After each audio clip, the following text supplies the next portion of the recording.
So now, we get to sweep up after ourselves and after all the generations of distortion and brokenness.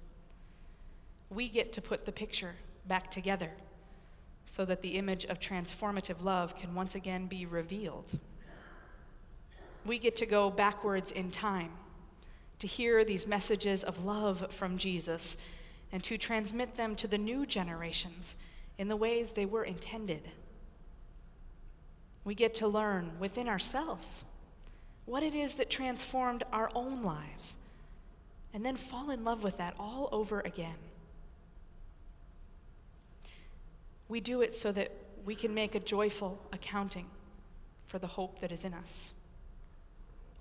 But we can't do that unless we relinquish the imaginary Jesuses that continue to distort our faith. Do you have a Jesus that tells you, you need to earn your way into my love by your good works or by giving lots of money or by doing more than not quite enough Jesus?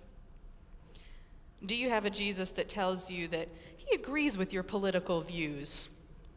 Jesus the Democrat or Jesus the Republican? Do you have a Jesus that tells you maybe a little too often what you want to hear? An appeasing Jesus? Or do you have a Jesus that tells you you're never doing enough, you're not getting it right? A Jesus that's upset with you for not being or doing more? An angry Jesus? We got to let them go. We have to go deep inside ourselves and find that real Jesus. I tend to find that when I go to that deep place, I get two feelings. First, I'm terribly uncomfortable. The real Jesus doesn't fit into all my categories as neatly as I've crafted them for him. And I need to spend some time repenting. Not beating myself up, not like that, but repenting. Remember? Turning away and turning to a new way. I spend some time repenting of the fact that I've been molding Jesus instead of letting Jesus mold me, and turning back to the path that Jesus asks of me. And then after I get through being uncomfortable, I just finally get to be peaceful.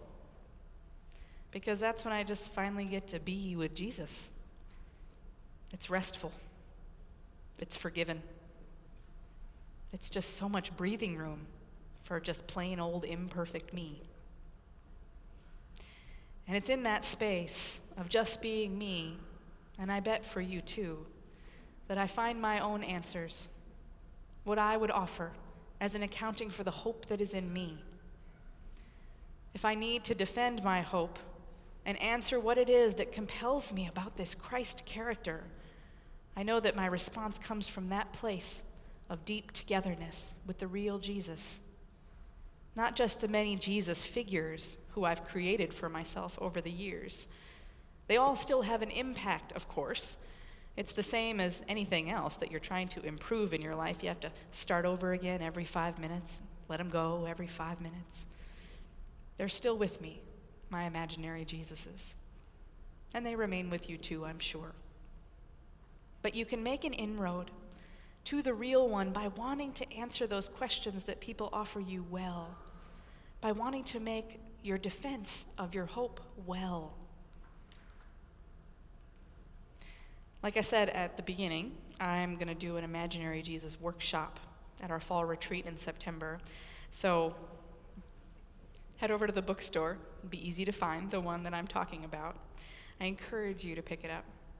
It's probably going to be a little bit different than what you're usually reading, but it's an adventure in finding Christ. And isn't that what we're all about? Shouldn't this be an adventure, a joyful adventure? Finding Christ, bringing him into us in ways we've never experienced before. And if you come to the retreat, we'll examine the questions a little bit more deeply. What is it about this Christ? What is it about this Jesus? How will you defend your hope? Amen.